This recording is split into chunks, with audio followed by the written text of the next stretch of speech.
Здравейте, приятели! Днеска ще правя нов експеримент. Той се нарича слонски хобот. Съставките са много лесни. Веро, разбира се, трябва ни вода в това веро. Също така лъжица, за да се разбърква. Отрязано шише, една ластичка и хартийка и ножица.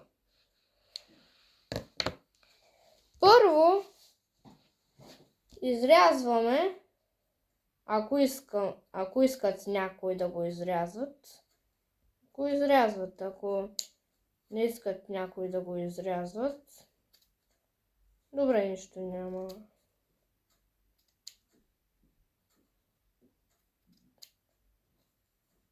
Нищо няма, ако го разрежеш и ако не го разрежеш. То се заплете обаче. И май сме почти.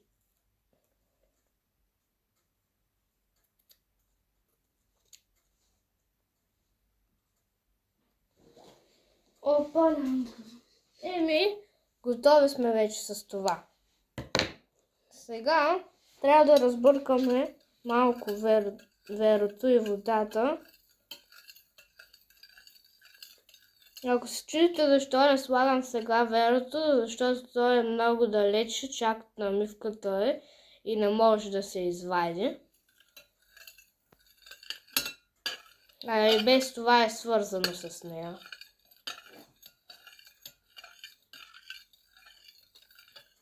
Това ще отнеме малко време, защото аз сложих около 30 капки.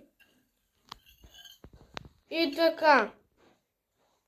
Слагаме лъжицата тук и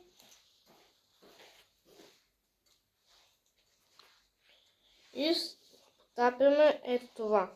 Разбъркваме го.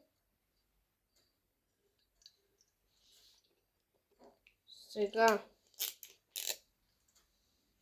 трябва да отворим капачката и да духаме и така.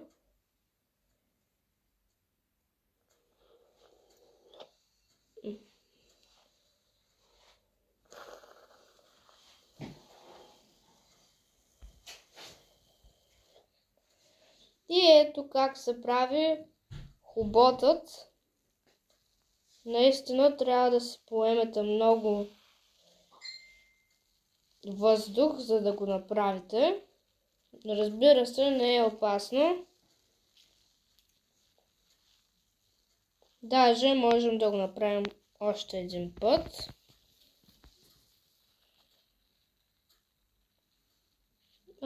Влезе веро.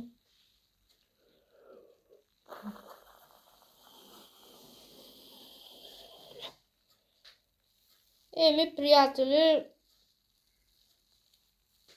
сега трябва да премахнем този хобот. Виждате, всичко става в пяна, но след това можете да се го почистите. Разбира се, трябва да се почисти.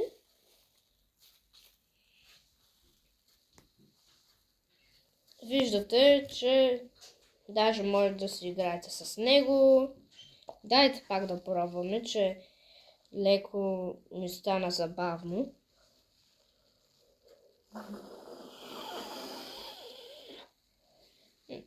То не стана малко, но... То вече не става, защото буквално направих мазалоч с пяна. Иначе си е забавно, наистина. Ако искате, го пробвайте в къщи и да не забравите какви са съставките. Те са една чиния, вода, която ще сложите в чинията, също така веро, което ще сложите в чинията с водата, лъжица, за да разбъркате верото и и водата е едно литрово шише,